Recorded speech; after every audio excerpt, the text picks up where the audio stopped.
નમસ્કાર દર્શક મિત્રો, દૂરદર્શન સમાચારમાં આપનું સ્વાગત છે। જોઈએ અત્યાર સુધીના સમાચાર।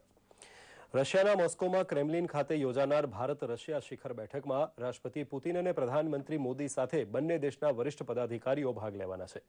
તે અગાઉ પ્રધાનમંત્રીએ મોસ્કોમાં એમર્સન નામના કુદરતી આપત્તિ પ્રતિકાર અને વ્યવસ્થાપન કેન્દ્રની મુલાકાત લીધી હતી, જેની કામગીરી નિહાળી પ્રભાવિત થયેલા પ્રધાનમંત્રીએ કહ્યું હતું કે ભારતમાં પણ આવી વ્યવસ્થા હોવી જોઈએ।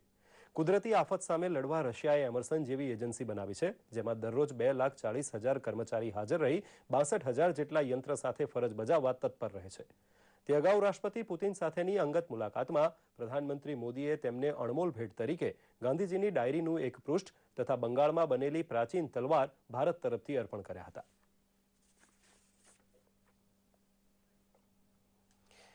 આજે ભારતભરમાં ઈદે મિલાદ ઉન નબી એટલે કે ઈદે મિલાદની ઉજવણી કરવામાં આવી રહી છે। આજના દિવસે હજરત મોહમ્મદ પૈગંબર સાહેબનો જન્મ થયો હતો, તેને લીધે આ દિવસની ભારે ઉત્સાહપૂર્વક ઉજવણી કરવામાં આવે છે।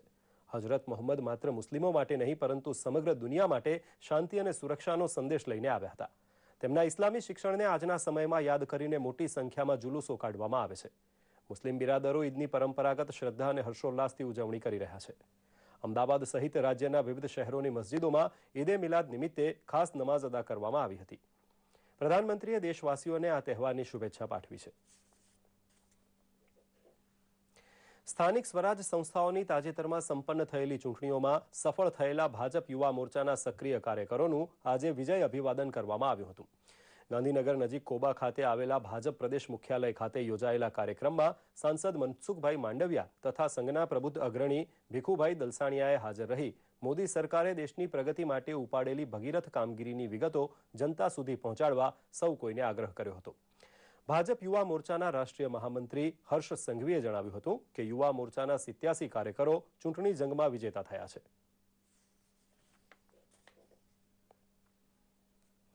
પંચમહાલના પાવાગઢમાં પર્વત ઉપર કાલિકા માતાની 51મી શક્તિપીઠ આવેલી છે, તો તળેટીમાં ચાંપાનેર વિશ્વ વારસા સ્થળ આવેલું છે। પાવાગઢમાં સહેલાણીઓને આકર્ષવા ગુજરાત સરકાર દ્વારા પંચ મહોત્સવનો પ્રારંભ કરવામાં આવ્યો છે।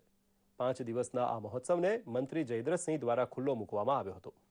રાજ્યના અન્ય પ્રવાસન સ્થળોની જેમ જ પાવાગઢ તથા ચાંપાનેરને આગવી ઓળખ મળે તે માટે 23 ડિસેમ્બરથી 27 ડિસેમ્બર દરમિયાન અહીં વિવિધ એડવેન્ચર પાર્ક, ફૂડ પાર્ક, સાંસ્કૃતિક તથા સંગીત કાર્યક્રમ આયોજિત કરવામાં આવ્યા છે। વનબંધુઓના વિસ્તાર તરીકે જાણીતા પંચમહાલ જિલ્લાના વિકાસથી પ્રવાસનને વેગ મળે તે પ્રવાસીઓ માટે ટેન્ટ સિટી તેમજ ઐતિહાસિક સ્થળોની મુલાકાતની પણ વ્યવસ્થા કરવામાં આવી છે। કચ્છમાં ખેલકૂદ પ્રવૃત્તિને વેગ આપવા માટે આધુનિક સ્પોર્ટ્સ કોમ્પ્લેક્સ બાંધવાનો આનંદીબહેન સરકારે નિર્ણય કર્યો છે, તેમ યુવા અને સાંસ્કૃતિક બાબતોના મંત્રી નાનુભાઈ વાનાણીએ જણાવ્યું છે। 2 દિવસના કચ્છ પ્રવાસે આવેલા મંત્રી નાનુભાઈ વાનાણીએ ભુજ ખાતે ઉચ્ચ અધિકારીઓની બેઠક યોજી 18 જાન્યુઆરીથી શરૂ થનાર ખેલ મહાકુંભની તૈયારીઓ કચ્છમાં કેવી ચાલે છે તેનો અભ્યાસ કર્યો હતો। ગઈ સાલ 65,000 સામે આ વર્ષે 1 લાખ ખેલાડી ખેલ મહાકુંભમાં ભાગ લેશે તેવી આશા તેમણે વ્યક્ત કરી હતી। અમદાવાદ શહેરમાં વસ્ત્રાપુર પોલીસે બળજબરીથી નાણાં ઉઘરાવા બાબતે આરોપી સહિત 4 શખ્સોને ઝડપી લીધા છે।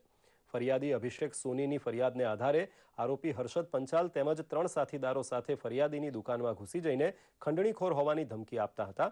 તે દરમિયાન પોલીસને જાણ થતાં પોલીસે સ્થળ પરથી આરોપીઓને ઝડપી લીધા હતા અને આઈપીસી કલમ હેઠળ ગુનો દાખલ કરી પોલીસે કાયદેસર તપાસ હાથ ધરી હોવાનું વસ્ત્રાપુર પીઆઈ પરમારે જણાવ્યું હતું। ફરિયાદી અને આરોપીઓએ વર્ષ 2011માં એક કંપની શરૂ કરી હતી, તે સંદર્ભે ખોટી રીતે નાણાં ઉઘરાવવાનું આ કાવતરું હોવાનું પણ પોલીસે જણાવ્યું હતું।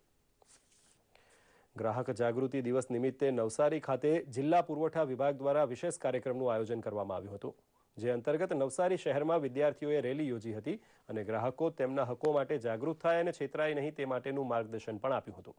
ગ્રાહકો વિવિધ સ્થળે છેતરાય નહીં તેમજ ભેળસેળયુક્ત ખોરાક આરોગવા મજબૂર ન બને તે માટે ભારત સરકાર તથા રાજ્ય સરકાર વર્તમાનપત્રો તથા સંચાર માધ્યમો દ્વારા સતત ગ્રાહક જાગૃતિ માટેના પ્રયત્નો કરી રહી છે। ગ્રાહકની છેતરપિંડી જેવા અનૈતિક રસ્તે વધુ નફો કમાવાની લાલચ વેપારીઓ છોડે તે માટે જિલ્લા વહીવટીતંત્ર ખાસ પ્રયત્ન કરી રહ્યું છે। તો આ સાથે આ સમાચાર બુલેટિન અહીં સમાપ્ત કરીએ છીએ। નમસ્કાર।